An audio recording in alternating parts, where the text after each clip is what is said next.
Federal Conservative leader Pierre Poilievre has escalated his campaign against Prime Minister Mark Carney's leadership, charging that Canada is suffering the consequences of weak diplomacy and ill-considered trade concessions. Welcome viewers to my channel. Please subscribe, like my video and turn on notifications so you don't miss our next update. At the center of Poilievre's argument is the claim that Ottawa's posture toward Washington and Beijing, the country's two most significant economic partners, has left Canada isolated, vulnerable, and paying the price in lost jobs, weakened industries, and diminished influence. The remarks came during Poilievre's first news conference since a decisive by-election win in Alberta's Battle River Crowfoot riding, a result that restored him to the House of Commons. For the fiery Conservative leader, the return represents both a personal comeback and a chance to sharpen his party's profile as Canada's political climate grows more volatile. Although Parliament is on its traditional summer break until September 15, Poilievre has wasted no time in seizing media attention. His decision to stage a press conference in Surrey, BC, underscored his aim of presenting himself as a national figure, one who can bridge regional concerns from Alberta's energy-driven economy to British Columbia's trade-dependent industries. Canadians deserve leadership that doesn't roll over at the first sign of pressure, Poilievre declared. What we have instead is a government that makes concession after concession, and what have Canadians received in return? More tariffs, fewer markets, and weaker bargaining power. Poilievre's sharpest criticisms targeted the Liberal government's handling of U.S. relations under President Donald Trump. In recent months, Washington has increased tariffs on a range of Canadian goods, despite Ottawa's attempts to ease tensions.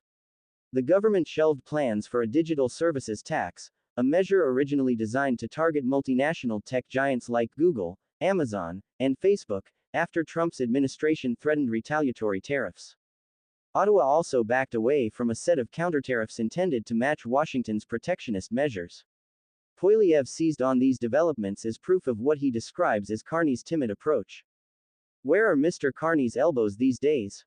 He seems to have misplaced them, Poilievre quipped, invoking a hockey metaphor to suggest that Canada's Prime Minister had failed to play tough on behalf of Canadians. He's made concession after concession to President Trump and got nothing in return. Poilievre's critique did not stop at U.S. relations. He argued that Beijing has likewise recognized Canada's weak negotiating stance, responding with harsh tariffs that directly strike at core sectors of the Canadian economy.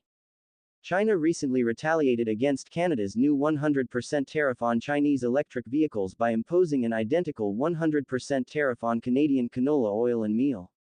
The move effectively cut Canadian farmers out of their largest export market. The consequences are massive. The canola industry supports an estimated 200,000 jobs across the country, particularly in the prairie provinces, and contributes more than $43 billion annually to the national economy.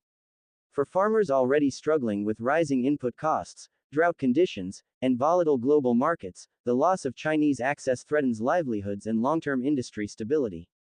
Mark Carney is losing abroad, and Canadians are paying the price at home, Poilievre said bluntly.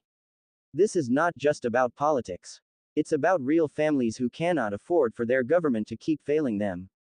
Yet Poilievre's combative tone contrasted sharply with that of Ontario Premier Doug Ford, who urged cooperation rather than confrontation.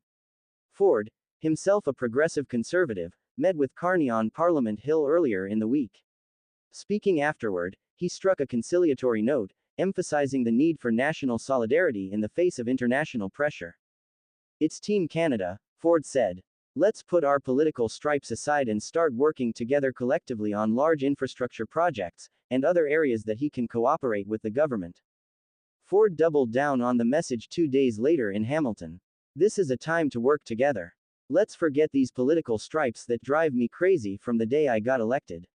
We're on one team. Ford's comments highlight a growing divide within Canada's conservative movement. While provincial leaders like Ford emphasize pragmatic cooperation with Ottawa, Poilievre has positioned himself as an unflinching opponent of what he calls liberal weakness. In contrast to Carney's cautious diplomacy and Ford's appeals for teamwork, Poilievre outlined his vision of a more assertive Canadian government. If elected Prime Minister, he said, he would pass a proposed Conservative Sovereignty Act, designed to repeal several liberal energy and environmental laws that he argues have shackled Canada's economic potential. The act would accelerate approvals for major infrastructure projects such as pipelines and mining developments, signaling to both allies and competitors that Canada is committed to energy independence and industrial strength. In Poilievre's framing, such measures would not only bolster the domestic economy but also provide Canada with greater leverage in international negotiations. We need to show the world that Canada will not be pushed around, he said. That means investing in our own energy and resources, building the infrastructure we need, and ensuring that our trade partners know we will always defend Canadian jobs. The battle over canola exports has become emblematic of the broader trade struggles.